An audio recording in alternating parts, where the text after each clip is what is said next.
Sir ನಮಸ್ತೆ. ನಮಸ್ತೆ. Sir ನಿನ್ನೆ ಹೈಕೋರ್ಟಲ್ಲಿ ಏನೆಲ್ಲ ವಿಚಾರಗಳು ಧರ್ಮಸ್ಥಳ ಕೇಸ್ಗೆ ಸಂಬಂಧಪಟ್ಟಂಗೆ ಆಗಿದ್ದು ವಿಚಾರಣೆ ಆಗಿದ್ದಂಥದ್ದು ಸರ್?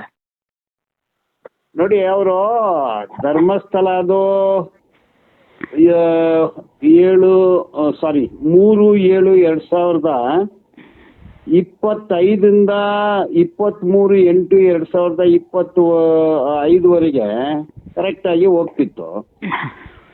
23/8/2025 ನಂತರ ಅದು ಬೇರೆ ಲೈನಲ್ಲಿ ಹೋಯ್ತು. ಓಕೆ. ಅದು ತಪ್ಪು ಮಾಡಿರೋರಿಗೆ ಕ್ಲೀನ್ ಚಿಟ್ ಕೊಟ್ಟು ತಪ್ಪು ಮಾಡದಿರೋ ಆಕ್ಟಿವಿಸ್ಟ್ಗಳಿಗೆ ಚಾರ್ಜ್ ಶೀಟ್ ಕೊಡೋ ನಿಟ್ಟಿನಲ್ಲಿ ಹೋಯ್ತು. ಅದಕ್ಕೆ 9 ನೋಟಿಸ್ ಕೊಟ್ಟಿದ್ದಾರೆ. ಯಾರಿಗೆ? ತಿಮ್ರೋಡಿ 4 ಜನ ಅಪ್ಲಿಕೆಂಟ್ಸ್ ಯಾರಿದ್ದಾರೆ ಅವ್ರಿಗೆ? ಹೌದಾದ ತಿಮ್ರೋಡಿ, ಮಟನ್ ಅವರು, ಜಯಂತ್, ವಿಠಲಗೌಡ ಅವ್ರ ಮೇಲೆ ಚಾರ್ಜ್ ಶೀಟ್ ಹಾಕಿ ಬೇರೆಯವ್ರಿಗೆ ಕ್ಲೀನ್ ಚಿಟ್ ಕೊಡೋ ರೀತಿ ಇತ್ತು. ಅವ್ರಿಗೆ 9 ನೋಟಿಸ್ ಕೊಟ್ಟರು. 10ನೇ ನೋಟಿಸು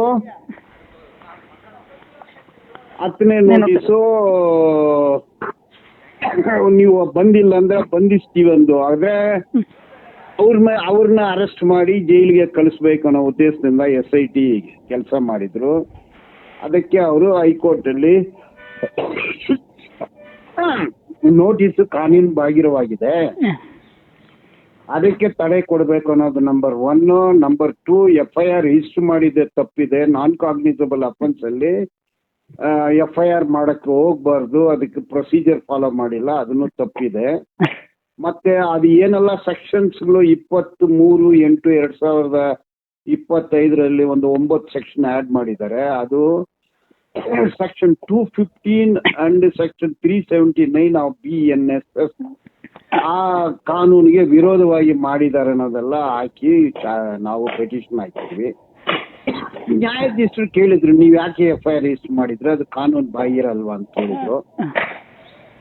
ನೋಟಿಸ್ ಕೊಟ್ಟಿದ್ದು ಕೂಡ ಸರಿಯಲ್ಲ ಅಂತ ಹೇಳಿ ನೋಟಿಸ್ ಅವ್ರನ್ನ ಹರಾಸ್ಮೆಂಟ್ ಮಾಡಬಾರ್ದು, ಮತ್ತೆ ಪೂರ್ತಿ ತನಿಖೆಯನ್ನ ಸ್ಟೇ ಮಾಡಿ ಸರ್. ಇದು ಅಡಿಷನಲ್ SPP ಅವರು ಒಂದು 164 ಸ್ಟೇಟ್ಮೆಂಟ್ ಅನ್ನು ತೋರಿಸೋದಕ್ಕೆ ಮುಂದಾಗ್ತಾ ಇದ್ರು. ಅದು ಅಂದ್ರೆ ಎರಡನೇ ಬಾರಿ ಬಗ್ಗೆನೇ ನೋಡಿ. 11/7/2025 ಅವ್ರದ್ದು 164 ಅಥವಾ 183 BNSS ಅದನ್ನ ಹೆಸರು ಕನ್ಫೆಷನಲ್ ಸ್ಟೇಟ್ಮೆಂಟ್. ಒಂದು ಮಾಡಿದ ಮೇಲೆ ಇನ್ನೊಂದು ಸ್ಟೇಟ್ಮೆಂಟ್ ಮಾಡಕ್ ಬರಲ್ಲ. ಅವ್ರು 2ನೇ ಸ್ಟೇಟ್ಮೆಂಟ್ ಕೊಡ್ತಾರೆ, ಫಸ್ಟ್ ಸ್ಟೇಟ್ಮೆಂಟ್ ಕೊಟ್ಟಿಲ್ಲ. ಅದ್ರ ಏನಂದ್ರೆ ಮಿಸ್ಲೀಡಿಂಗ್ ಮಾಡಕ್ ನೋಡ್ತಾರೆ. ನಾನು ಅದನ್ನ ಅಲ್ಲೇ ಹೇಳ್ದೆ, ಮೊದಲೇ 164 ಅಥವಾ 183 ಸ್ಟೇಟ್ಮೆಂಟ್ ಇದ್ದಾಗ ಇನ್ನೊಂದು ಹೆಂಗ್ ಬರುತ್ತೆ? ಅವ್ರು ಜೈಲ್ಗೆ ಹೋದ್ಮೇಲೆ ಅವ್ರನ್ನ ಥ್ರೆಟ್ ಮಾಡಿ ಏನೇನೋ ಮಾಡಿ 2ನೇ ಸ್ಟೇಟ್ಮೆಂಟ್ ಬರ್ಸ್ಕೊಳ್ತಾರೆ. 2 ಕನ್ಫೆಷನಲ್ ಸ್ಟೇಟ್ಮೆಂಟ್ ಹೆಂಗ್ ಬರುತ್ತೆ ಸರ್? SIT ಎಲ್ಲೋ ಒಂದ್ ಕಡೆ ದೂರದಾರನಾಗ್ ಬಂದಂತ ಚಿನ್ನಯನ್ನ ಮ್ಯಾನಿಪುಲೇಟ್ ಮಾಡಿದಾರಂತ ಈಗ ಆರೋಪನ ಅಂತ ಹೇಗೆ ಸರ್? ಅದು ನನಗೆ ಗೊತ್ತಿಲ್ಲ. ಈಗ ನಾನು ಹೇಳಿದೆ, ಈಗ ಇನ್ವೆಸ್ಟಿಗೇಟಿಂಗ್ ಏಜೆನ್ಸಿನ ಕುದುರೆ ಅಂತ ತಗೊಳ್ಳೋಣ. ಕುದುರೆ ಬಂದು ಗಾಡಿಯನ್ನ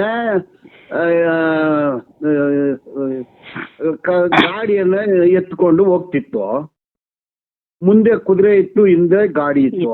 ಈಗ 23/8/2025 ನಂತರ ಕುದುರೆ ಹಿಂದ್ಗಡೆ ಬಂತು, ಗಾಡಿ ಮುಂದ್ಗಡೆ ಹೋಯ್ತು.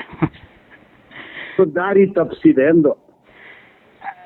ಸರ್, ದೀಪಕ್ ಕೋಸ್ಲಾ ಅವರು ಹಾಜರಾಗಿದ್ರು. ಅವ್ರು ಕೆಲವೊಂದು ವಿಚಾರಗಳನ್ನ ಬಹಿರಂಗ ಮಾಡ್ತಾ ಇದ್ರು, ಅದ್ರ ಬಗ್ಗೆ ಹೇಳೋದಾದ್ರೆ ಸರ್? ನೋಡಿ, ಅವರು ಒಂದು ಯೂಟ್ಯೂಬರ್ಗೆ ಇಂಪ್ಲೀಡಿಂಗ್ ಅಪ್ಲಿಕೇಶನ್ ಹಾಕಿ ಬಂದಿದ್ರು. ಅವರು ಕರೆಕ್ಟ್ ಆಗಿ ಹೇಳ್ತಿದ್ರು. ಅಲ್ಲಿ ಪ್ರಮುಖವಾಗಿ ಒಂದು ಹೆಸರನ್ನು ಉಲ್ಲೇಖ ಕೂಡ ಮಾಡ್ತಾರೆ, ನಿರ್ಮಲಾನಂದ ಶ್ರೀಗಳಿಗೆ ನೋಟಿಸ್ ಕೊಡ್ಬೋದಿತ್ತು ಇವರು. ಗೊತ್ತಿಲ್ಲ ಅದು ಅವ್ರು ಏನಕ್ಕೆ ಹೇಳಿದ್ರು, ಅದ್ರ ಬಗ್ಗೆ ನನಗೆ ಗೊತ್ತಿಲ್ಲ.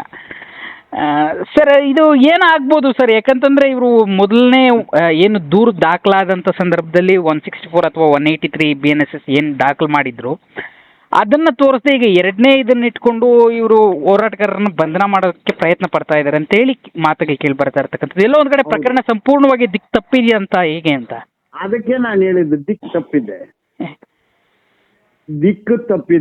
ದಿಕ್ಕು ತಪ್ಪಿಸೋದು ಯಾರು, ಯಾವ ಕಾರಣದಿಂದ ಆಯ್ತು, ಈಗ ನಿಜ ಸುಳ್ಳು ಆಯ್ತು, ಸುಳ್ಳು ನಿಜ ಆಯ್ತು, ಕೆಂಪು ಆಯ್ತು, ಕೆಂಪು ಕಪ್ಪಾಯ್ತು, ಎಲ್ಲಾನು ಬದಲಾವಣೆ. ವಿಲ್ಲನ್ ಹೀರೋ ಆದ್ರು, ಹೀರೋ ವಿಲ್ಲನ್ ಆದ್ರು, ಸುಳ್ಳು ನಿಜ ಆಯ್ತು, ನಿಜ ಸುಳ್ಳು ಆಯ್ತು. ಸುಳ್ಳಾಯ್ತು.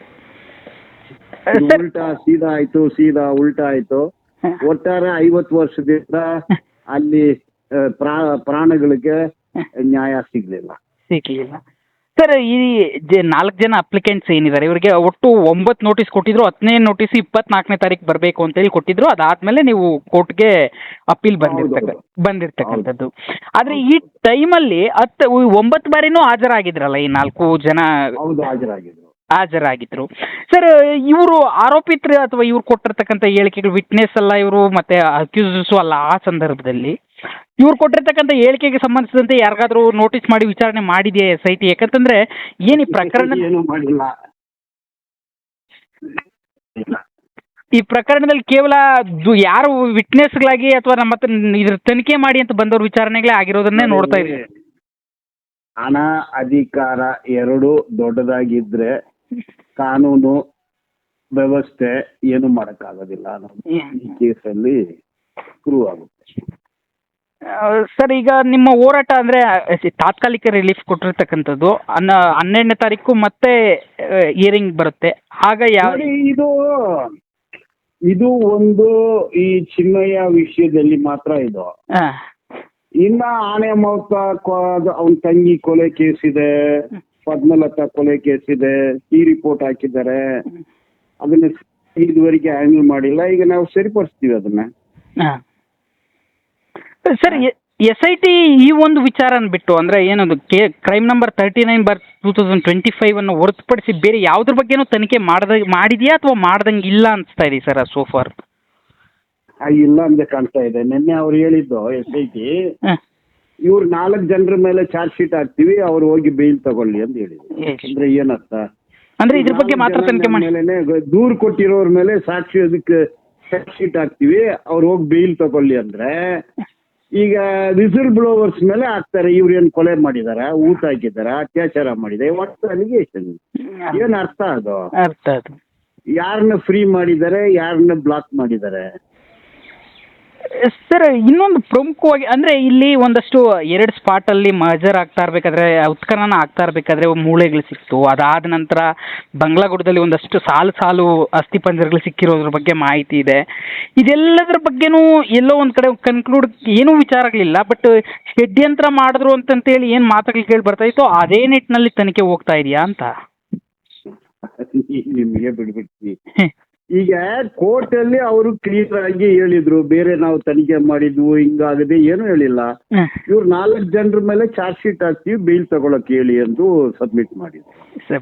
ಅಂದ್ರೆ ಇವ್ರು 4 ಜನ ಮೇಲೆ ಚಾರ್ಜ್ ಶೀಟ್ ಹಾಕಿ ಕ್ಲೋಸ್ ಮಾಡ್ತಾರೆ. ನ್ಯಾಯ ಬೇಕು ಅನ್ನೋರ್ ಮೇಲೆನೆ, ದೂರು ಕೊಟ್ಟವ್ರ ಮೇಲೆನೆ ಚಾರ್ಜ್ ಶೀಟ್. ಅಂದ್ರೆ ಈ 4 ಜನನೇ ಆರೋಪಿಗಳು ಇವ್ರ ಮುಖಾಂತರನೇ ಚಿನ್ನಯ್ಯ ಬಂದ ಅಂತೇಳಿ ಡಿಸೈಡ್ ಮಾಡಿದೆ SIT ಅಂತ ಆಯ್ತು. ಎಲ್ಲ ಫೋರ್ ಕ್ಲೋಜರ್ ಹಂಗೆ ಹೇಳಿದ್ರು ಕೋರ್ಟ್ಗೆ. ಅಡಿಷನಲ್ SPP ಜಗದೀಶ್ ಅವರು ಅದನ್ನೇ ಹೇಳ್ತಾ ಇದ್ರು. ಹೌದೌದು. Thank you sir, news bit live ಜೊತೆ ಮಾತಾಡಿದ್ದಕ್ಕೆ.